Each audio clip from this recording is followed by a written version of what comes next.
փոխելու ենք։ Պարտքերի մեջ դուք եք գցել Հայաստանի Հանրապետությանը, սննկացրել եք Հայաստանի Հանրապետությունը դուք, ծախել եք Հայաստանի Հանրապետությունը Ռուսաստանին դուք, ու այսօրվա դրությամբ եկել եք ու ասում եք այդ պարտքերը հեչ ենք անելու։ Այս ինչեր եք ասում, ինչեր եք խոսք տալի, որ նույնիսկ երազում չեք կարող կատարել։ Դուք նախ մի հատ փորձեք անցողիկ շեմը հաղթահարեք այն 4%-ը, ընդդիմադիր դառեք, եկեք գոնե 5 տարի նստեք ազգային ժողովում որպես պատգամավոր ընդդիմադիր, ձեր այդ վեհանձությունը դրեք մի կողմ, եկեք նստեք պատգամավոր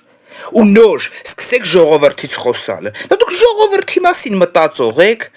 ժողովրդի մասին մտածող լինեիք, դուք այդ գործարանները կոպեկների դիմաց չէիք ծախի, վնասով գոնե 1 տարի կաշխատացնեիք, ոտի կհանեիք պետությունը, ու այսօրվա դրությամբ հավաստիացնում եմ, տո ազգային հերոս եք եղնեիք, տո ինչ ասես եք եղնեիք, այլ ոչ թե թալանչու, մարդասպանի են ամենավերջի մարդու պիտակը ձեր վրա կֆրֆռայիք, որ այսօրվա դրությամբ մարդիկ բարի բուն իմաստով միջև հիմա էլ,